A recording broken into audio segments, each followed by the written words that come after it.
What up, everybody? We are live at Northwest Stadium. Mitch is throwing stuff at people. We didn't know if we were going to get on the air, but here we are. Hello. I guess we're happy to be on the air. That was a absolute stinker and a old school burgundy and like gold show. 55 minutes of terrible, and then 5 minutes of weird, right? And then yes, but does the 5 minutes of weird make the 55 minutes of terribleness? Totally. Everybody's mad. You're right to be mad. You should be mad. Yeah. That was awful. It was a terrible game. Defensively, they couldn't get. The offense is the problem. Period. Dude, at the end of the third quarter, they had less than 100 yards passing. The Cowboys led less than 100 yards passing at the end of the third quarter. The Cowboys led the NFL in turnovers. It was unbelievable. The Cowboys led the NFL in turnovers.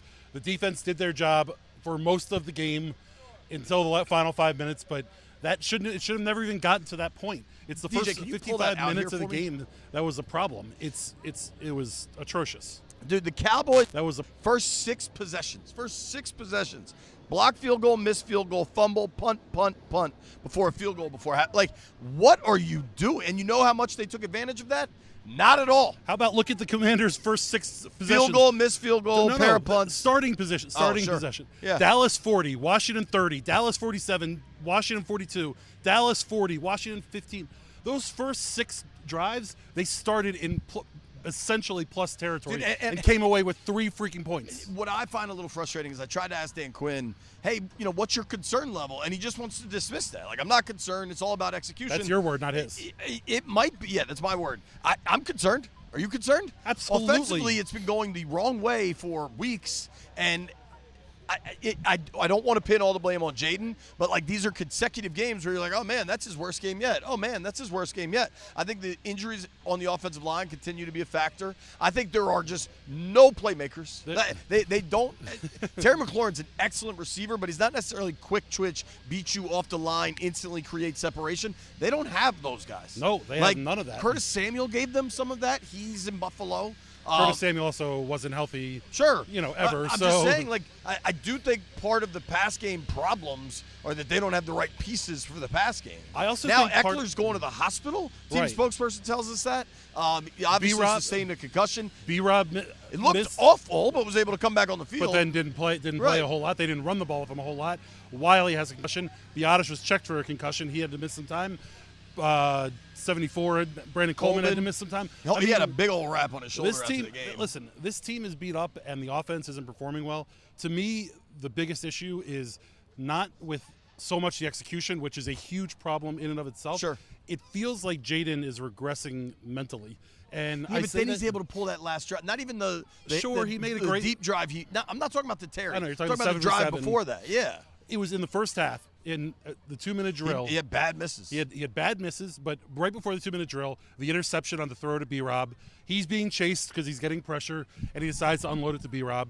There's nowhere for B-Rob to go. The best case scenario is B-Rob catches it and gets tackled immediately. Worst case scenario is what happened. A fumble or an interception? I think an interception. A pick, right? Interception. Yeah. And then right after that, with about a minute to go, it's 3rd and 9, and the Commanders are trying to drive for a field goal at the end of the first half. And on 3rd down, Jaden escapes out the outside. He's down the right sideline, and he gets out of bounds, stops the clock, and gives the Cowboys an opportunity to then do what they do and get into field goal position. Benjamin St-Juste, again, is a huge problem, and it doesn't matter at this point what he does for, 58 minutes. Whenever there's a big play to be had, just look at 25, and you know that you're going to be able to get a completion or a penalty. Monogany had 2 huge pass interference calls. I mean, there are a lot of issues on this team, but offensively we should stick with this. Offense is the problem for me. If they're able to score – dude, think about it. When they got that turnover in the first half, they got the fumble. Yeah. That was 3 turnovers that the defense has takeaways in the last 3 games. They didn't have any against Philly, but they had 2 against Pittsburgh, and then the first half 1 against Dallas. I'm not talking touchdowns. How many touchdowns have they generated off of 3 turnovers? How many first downs do you think they've generated off of those 3 takeaways? I know it's not many. 1? 1. Yeah. It's 1. I know it's not many. They're getting opportunity. Dallas, the analogy I want to make, I don't think I shouldn't make on air. But sometimes when you were in college and you could tell a girl liked you, Dallas was offering it. Dallas was putting it out there, and Washington refused to take advantage. They refused. They refused to take what was there. If you talk about, you talked about the field position.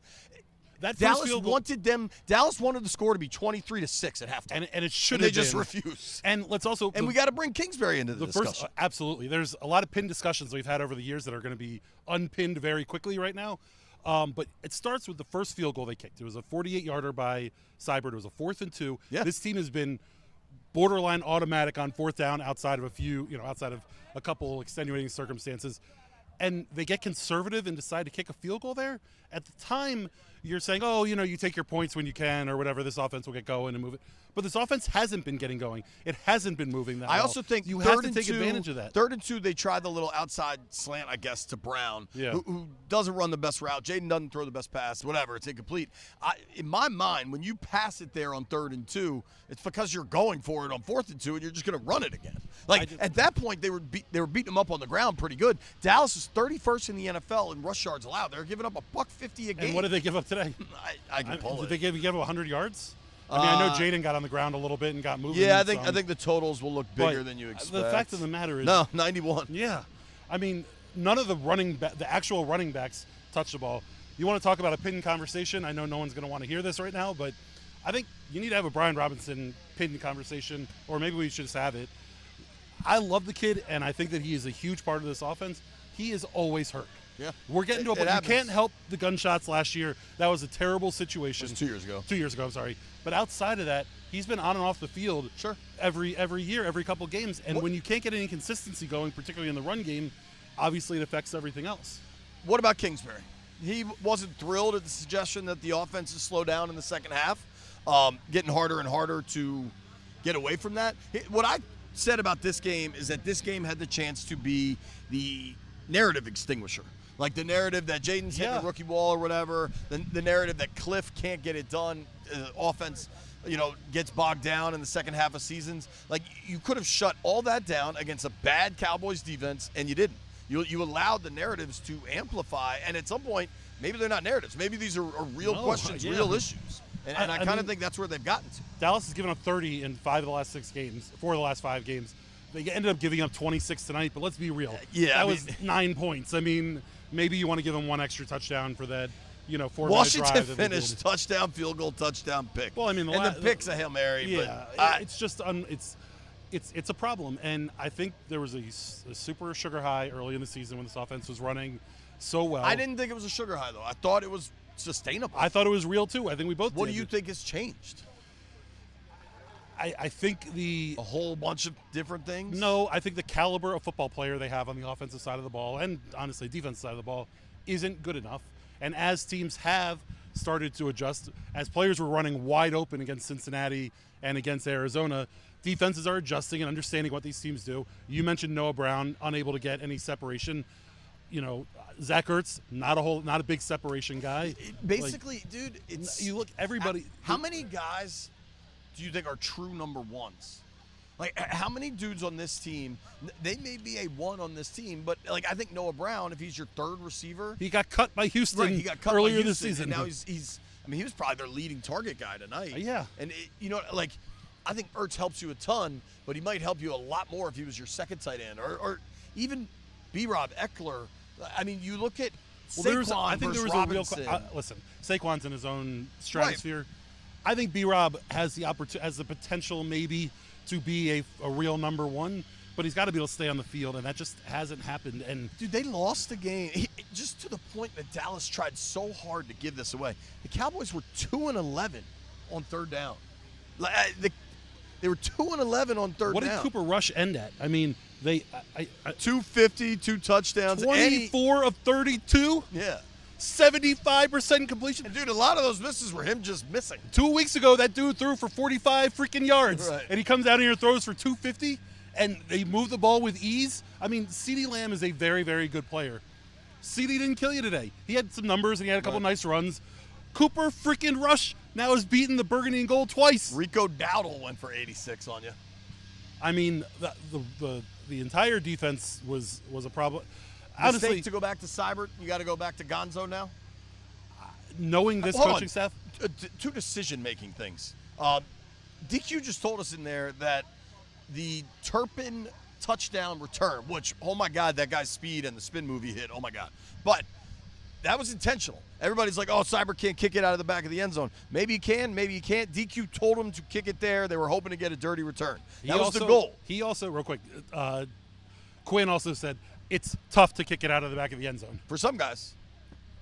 Get all the way out of here with that. We watch kickers kick the ball out of the end zone I think every single week. might mean for Cyber it is. It is. Because distance has been an issue. He's obviously coming off this hip. And that's why he's settling for the 51-yarder, and he ended up making it close to the end of the game. Barely. But, like, you can't kick that. That's, to me, that's not a good decision. What about DQ said he was never considering going for 2? I'm okay with that. Conventional wisdom, and granted, there's a lot of caveats to it, but conventional wisdom tells you when you're at home, you kick the extra point, you go to what you think is going to be overtime, and move on. Now, all that being said, there were 12 seconds left at that point. Right. All that being said, all of the special teams issues that you had, I think, maybe you should take a second to consider it because Cyber he had missed 2 at that point. I think he missed 1, but he had missed an extra point for sure. The extra point on the field goal, yes. Yeah, so he had missed 2 kicks at that point. And Ott hadn't been snapping the ball particularly well. There were at least 2 bad snaps. And this was after Tress was mic'd up in Philly talking about how perfect all of Ott's snaps have been all season. I don't know. I mean, I'm a little scratcher. I'm dumbfounded. A bunch of my boys have texted me. Like my boy Parker's like, man, I love this team. I'm locked in, but I just don't understand what just happened. And dude, the Steelers, they gave it away, but Pittsburgh's also good. The Eagles, took it. Short week, good team. Like you can rationalize. There's no rationalization. There's no real explanation for this. Dallas has been awful. Ton of turmoil on their end and tried to give you this game the entire first half. They tried. And then Cooper started making some plays. I wish I had It's what we talk all the time about. When you play a bad team, you need to put your foot on their throat. Honestly, when he missed the extra point to make it 9-3 instead of 10-3. Right at the start of the third quarter. Yeah, dude. All the air left the building. Because that was a good drive from Jaden. Jaden hits the option play right here. Ben Sennett buried that dude. That was great. Buried that dude. And then he misses the extra point. I was like, not to mention, they got lucky with 2 Cowboys missed field goals, one block, and then one off the uprights. They blocked a punt and a field goal for the first time since 1977, which you're all ready to celebrate and be excited about. And then you look at all the other special teams issues, and it's all for naught. And I think that you're sitting here and, what the rest of this season looks like, I think is going to depend a ton on how this team reacts and shows up in Tennessee. Based on what we saw today, I don't know how you can have particularly high expectations, particularly as we start talking about the injuries as we start getting further into this. What are they going to do at running back? DQ's answer. I was like, hey, how concerned are you? And he doesn't want to hear the word concerned, but he's like, everybody's got injuries. That is the right attitude, even if it's not accurate. Let's run through some levels of concern. Okay.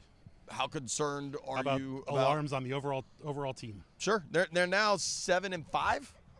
And, dude, don't look now, but at the bottom of that NFC, you got the Packers coming. The Vikings won again. Yeah. The Niners are playing the Seahawks, I believe. The Niners are playing the Packers. They're getting smoked. The Seahawks are playing the Cardinals like right now. One of those two is going to win. Right. The Rams have a chance to get a win. They're going to go to 500 right there.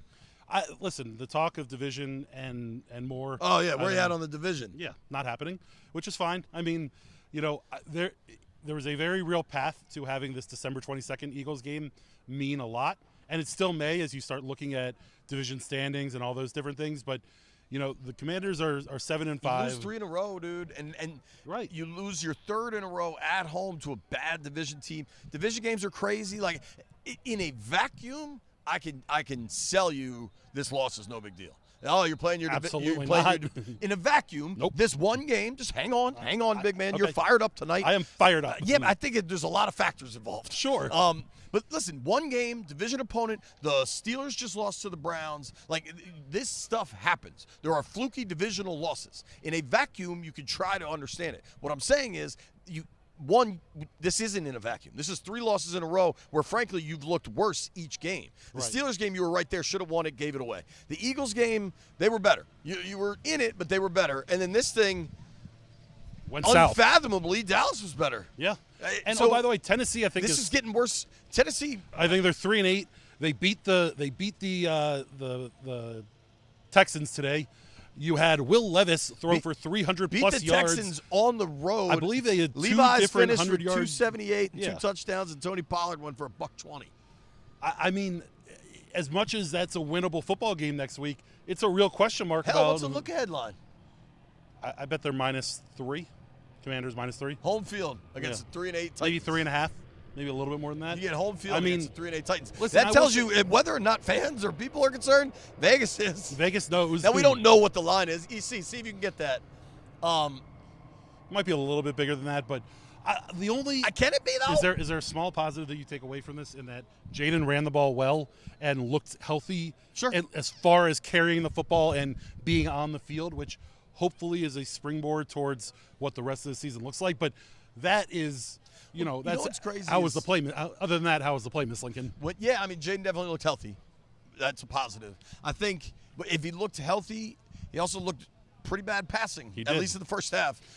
That end of the first half, or I think it was end of the first half, second quarter, you had Terry in the slot, lined up on the left-hand side on the slot, took a straight seam shot, and he's running wide open, uncovered, and decides to throw a ball to Ertz. And Ertz was open as well, ultimately doesn't complete the play.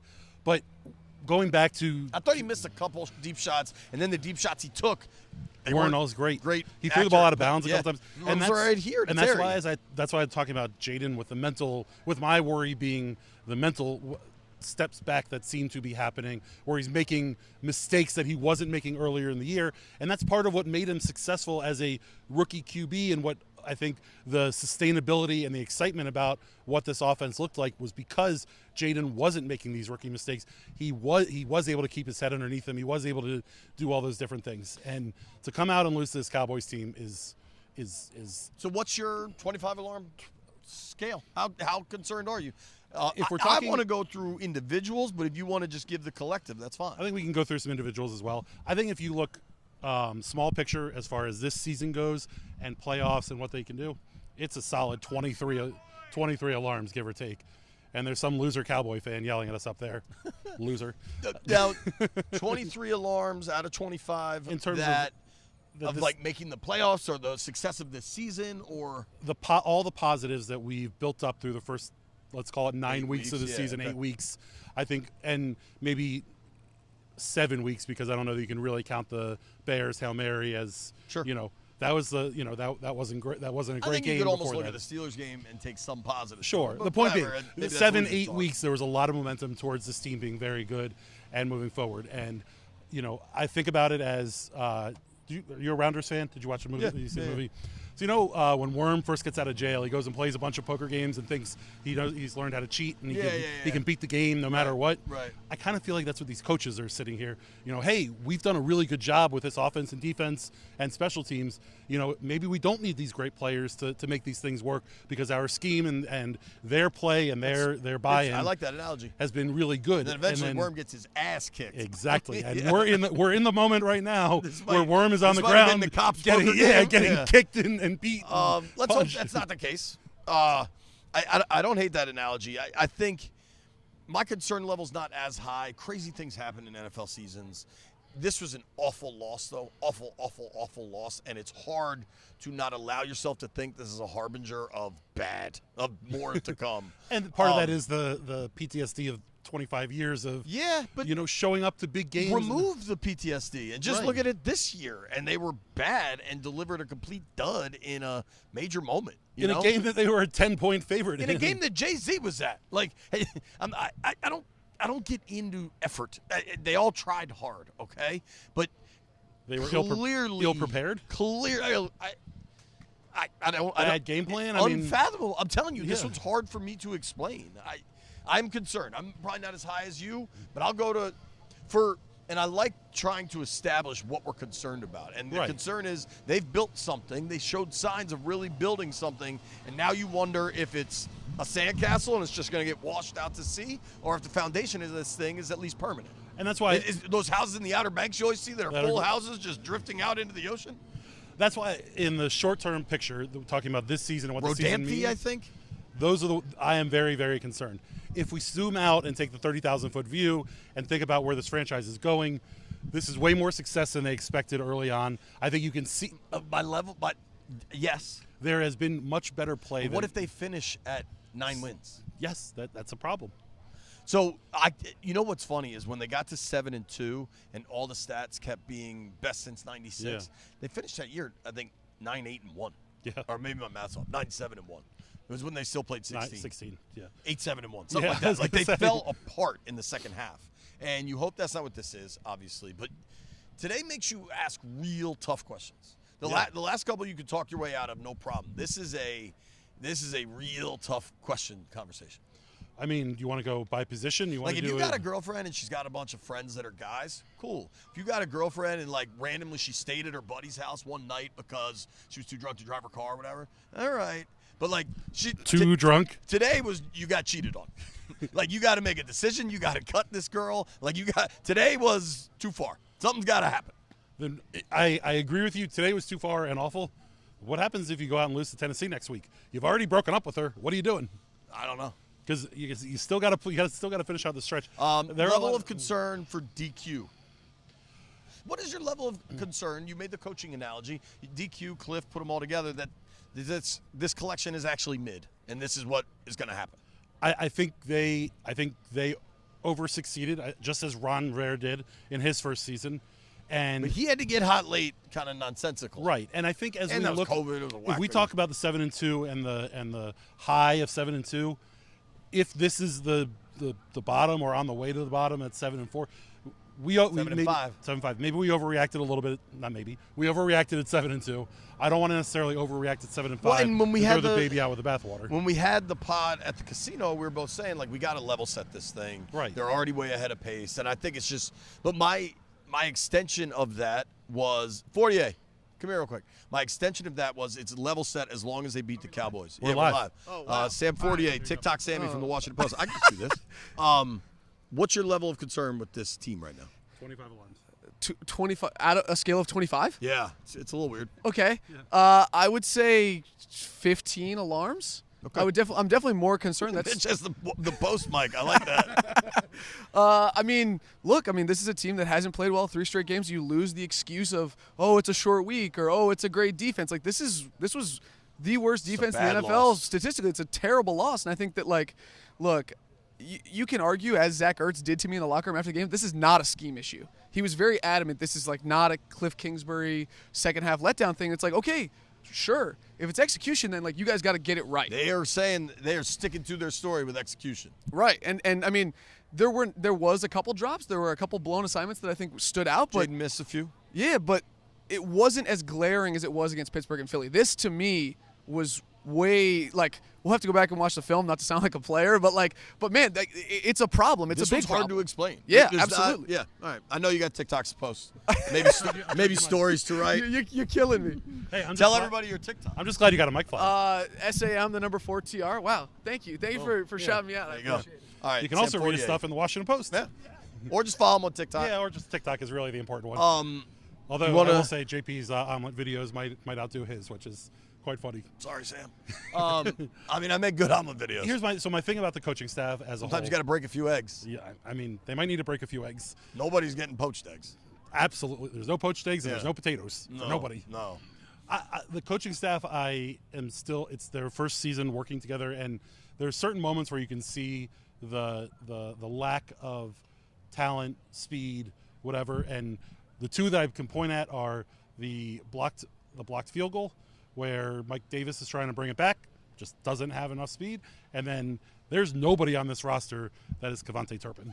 And maybe there aren't a whole lot of guys in the league that are that guy, but you need somebody with speed. And Eckler has done a really good job in the kick return game, but there's nobody that has a game-breaking ability, really, outside of Jaden Daniels. And I think that's one of the big problems with what we're seeing as they talk about execution, is that there's nobody that wins one-on-ones. There's nobody that that can go out and be. You can look at, I'm a better football player than you. I'm going to go make a move. They have to work within a scheme. Right. They have to get open. And eventually that just gets harder to do. Exactly. The depth takes a hit, and then the guys have seen what you're trying to execute. And then if you don't have kind of that one-on-one skill, I think we're seeing that offensively. I think the lack of when we did the pod at the casino the other night, one of the guys asked us, what's your top draft pick? And I said receiver. And you said tackle. And neither's wrong, but I think Speed. They need a wideout man. They need another playmaker, and I don't think they have it. But hell, they might need more tackles too. So. But you looked What at about Scott going in ahead of Lucas on the right side? So Lucas hasn't. I would guess that their reasoning is that Lucas hasn't worked much on the right side. He's been working almost exclusively on the left side Since last with year, his coaching staff. I'm saying with his coaching Yeah, staff. yeah, yeah. Okay. Forget even going back last year. This coaching staff, they've been working at left tackle with Brandon Coleman. When Brandon Coleman went out with the hand, shoulder, arm, whatever it was, you had Lucas come in for a couple plays, and then then Coleman came back and played. With Wiley out, the tackle situation is a problem, and Trent Scott is your answer now, but that can't be an answer moving forward. It's a fourth string tackle. It's gonna be a problem across the league. All right, we're gonna go too long. Let's get to game ball. I don't think we give any. I listen. I thought Sennett on the. I wrote a couple things down. We can give a hat tip. Sennett, the block on the touchdown run was incredible. Darian Mathis gets a hat tip for the block punt. I had Quan on the blocked field goal, I believe. Yeah. Bobby Wagner was killing dudes out there. I guess you give Terry one for that. That was kind of an individual effort at the end. It was. It was a hell of an individual effort. I don't know. This is so tough to describe. What doesn't make sense to me is this offense didn't really take a lot of shots downfield. They took them. They didn't hit them. Sorry, they didn't take many good shots downfield. That might be a better way to describe it. And then all of a sudden, you're able to find one. In the bottom of your playbook. I think the Cowboys got pretty soft defensively there too. Certainly, but yeah. And I think the Cowboys were playing a lot of man and just counting on their rush. When you look at the 4-minute drive, I like to think you could beat those corners in man. Right. When you look at that 4-minute drive when Jaden was 7 for 7, we've killed quarterbacks over the years for junk yards and all that. It was a two-score game. You needed it. But at the same time, I'm not ready to say, oh, well, it worked worked finally in the last 4 minutes. They need to be running more up tempo. That was just, I think to me, that was more of a circumstance of what the Cowboys were doing defensively. Goats. I got Seibert. I got Noah Igbenogany. Benjamin St. Juice. I kind of head coach got to wear one on this. Yeah. You lose the third straight. You're at home to a division opponent. You're a 10-point favorite. DQ's got you're a goat on this one, bro. I totally agree. Maybe more people. I don't know. There were probably a lot more that I can't think of. Yeah. You see, you got any? Shout them out. Who? Bates had a fumble. fumble. Yeah. That was Peanut Gallery. What? Robert Griffin III for showing up in a cowboy hat and an orange suit. All RG3 showed up and they lost. That's all I'm saying. Yeah. And Jay-Z, I guess, technically. And John Wall. Oshie was here. Yeah. A lot of juice to come out and just be bad. A lot of juice. It's tough. How quick into that first half of football was god-awful. When the World Cup was here in 1994, I believe, 94? I got to go to a World Cup game with my boy Peter Stewart. His dad got us tickets. We saw Morocco play Belgium. This was in Orlando. Was it here? This was in Orlando. Oh, okay. John Cicada performed at halftime. They had games at RFK. They did. I didn't go to any of those. Okay. It was the most boring sporting event of all time. Morocco versus Belgium, not longtime rivals. And it was 1-0. The dude scored 6 minutes in, and it was awful. And we all just wanted to leave but couldn't. How long into this game do you think until Jay-Z left in that first quarter? Because their event was pregame. Did you see a lot of is Jay-Z a Cowboy fan? I saw that, but don't know. I don't know whether that's a thing or not. Jay-Z is going to own the NFL. I don't think he's an anyone fan. Yeah. I think he's John Wall certainly hard enjoyed it. Yankee fan, so I would expect him to be like a Giant fan or something. Oh, yeah, that's a he's good a point. New Yorker.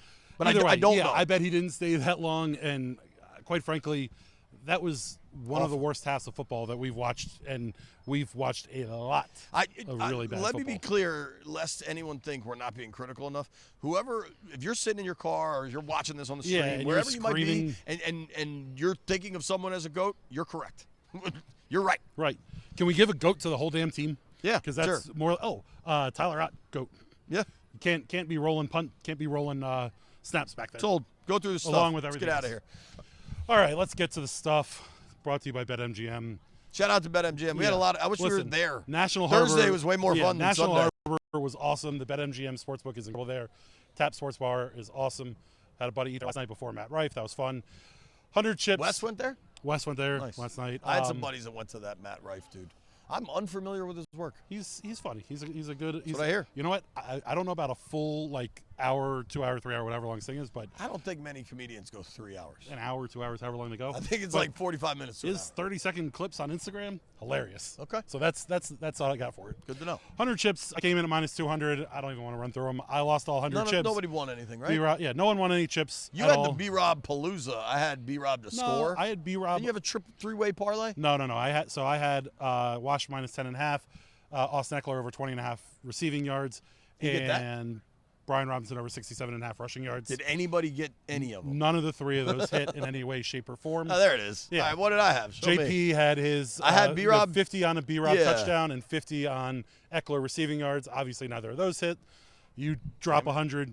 We'll run through Mike Beasley's picks real quick. He had Eckler over 45.5 total yards and a B-Rob rushing touchdown. He liked the under, though. I remember that. He did like the under. He unfortunately didn't bet it. Hold on. What was the number? Oh, that's rushing. Never mind. Yeah, that was rushing. Eckler had 2 catches for 2 yards. Over-unders, I came in with a 4-3 lead. Jaden Daniels had 220.5 passing yards, was the over-under. I had under. JP had over. That last pass to Terry put him over. Bees also had him under for whatever that counts for. B-Rob rushing yards, 67.5. I went over. JP went over. Bees went under. Bees is the only one that got that one right. B's a lot of airtime. And then the longest one, yeah. He's not even here. I'm ready. Listen, if you're going to be a part of over-unders, I'm gonna read you out. You are an over-under stickler. We're gonna go through this, even though it's all god-awful. It's all terrible, but it's all part of this. It's all part of the shtick. Yeah. Last one, longest People field goal. are hanging up on the podcast like Jay-Z left in the first quarter right now. If people are still listening to this podcast right now, God you're our bless. diehards. We love you. Thank you. What are the third numbers one- on this stream? 6s? 10s of people? This one right now might be the entirety of the stream. Might be me, you, Daryl, and Ethan. Make sure you guys get your phones out. Don't just Yeah. watch us live. Please, yeah, and send us pictures Jake of you kind of watching. counts. He's there. He can hear us. Yeah, Jake, are you watching? Yeah, we're Just 5 say deep. yes. Good man, thank you. Benji bet, last thing, JP's favorite thing. None of us were Not even close. remotely close. I was yelling about a shutout. Shutout. Yo, the best it was felt so they close. blocked the first field goal, then he misses the next one, and you were like kind of strutting a little I bit. kinda- that you thought like, oh my god, this I is was- magical. I Like was it's getting, meant to be. I was getting a little excited that I might get there. And They gave up 34. They're only 34 away. It was close. JP had 30-13. Bees had 31-13. We all had Commanders wins. We all had Commanders covering. We all had Commanders Cowboys under. None of that happened, and we were all baffled by it. Correct. Lo and behold, this is where we stand. So finally, we'll close you out with the best part of the show. I don't know what the heck we're going to talk about today, but what makes you smile is brought to you by Dominion National. Visit them at teethkeepers.com, where they provide How you have high-value the- dental and vision benefits How you have for the individuals. chutzpah to sing right there. Enroll Good for today you. and save. Teethkeepers.com. Amanda Zimmer, thank you so much for watching. That's at least one more person watching. Shout out to Zim. I appreciate We always got the- Zim. Love you. She is the absolute best and It was makes just her monumental. birthday. It makes monumental roles. Relatively recently. Happy birthday. Yeah, like within the last month. But she's also a Steelers I think fan. within the last like 10 days. She's also a Steelers fan and was kind of celebrating, dunking on us after that game. So, you know, Ap- 50-50 there. After this one, I don't care about that one. What makes you smile? I got one. You want me to go? Yeah, please, for the love of everything. Halftime was really entertaining. They had a bunch of mascots play against the Maplewood 11. I think it was the 11. Was that Maplewood? Yes. That's the team that practices at the park right That's up the where I street from my played house. guard when I was a kid. Oh my How did you goodness. not realize that? I didn't realize That it was like the Maplewood. whole discussion. I didn't realize it was So Maplewood. it was the youth football organization I played for. I have a lot of great memories playing for them. And I know some of the dads that were on the sideline. I know some of the kids that were playing. Just really cool, really fun. I posted one video. Did you see when Was it Tutty? G-Wiz or no, Tutty? Tutty Yeah. jacked this kid out of bounds. But Maplewood won. It was just fun and funny. I'd love like an oral history of how they select the mascots. They had They had the Braves mascot. Well, they had the New Jersey Devil threw an interception. I can figure out how the Devil guy got here, but they had. I think they had Screech from the Nats, and they had G-Wiz. I don't think they had Slapshot. Was there a Caps game today? They had Slapshot. He was in a different jersey that he was in the. They had Tutty. the Tutty alternate- tackled the alternate hell out version. of this kid. And I wish I don't remember offhand who all. I think there was somebody from like Houston. It was a wild collection, Do you but the think the halftime person- was do entertaining, you think and I the person enjoyed was it. from Houston or Hail just the Maplewood. outfit? Probably just the outfit. I imagine they collected some outfits, and some unfortunate staffers were like, hey, you're going to be blooper for the next 10 minutes. So Carver and I, we live right down the street from Maplewood Park, Alta Vista Park, and they've been practicing there since I was a kid. Yeah. They've been practicing there. We go to the tennis courts and throw the tennis Probably ball all the 50 time. years, yeah. And the kids are always practicing, and I always get a kick out of it because it's so many good memories go back to growing up. It's good memories for me. Like, I loved it, and so many of my buddies' sons play that that was by far the highlight. Hail Maplewood. This is a. I can't believe you didn't realize that was Maplewood. I didn't even. I mean, the helmet has a Maple Leaf. Yeah, on I just it. wasn't really paying attention to it that much. As much fun as the I locked in. mascots are. I bet you did. Did you want to get out there and play guard? After the first half of football, that was way more entertaining. Yeah. What made me smile, I guess it's a wry smile, after the game in the locker room, you had Bobby Wagner, you had Sam Cosmi, you had Nick Allegretti having a powwow, I would say, and having some conversation. I like seeing the team leaders, the veterans, getting together. You know, they may have been talking about what they were getting for dinner tonight. Who knows? But certainly in the moment, it felt like a bigger conversation than just a loss on right before Thanksgiving, whatever it may be. And you hope that all these veteran leaders that we've talked about since training camp, who were going to come in and help reshape this locker room and fix all these things, hopefully they're able to come in and, you know, say what needs to be said and get these guys' heads back on track and get in a place where they can go out against Tennessee and get a W here.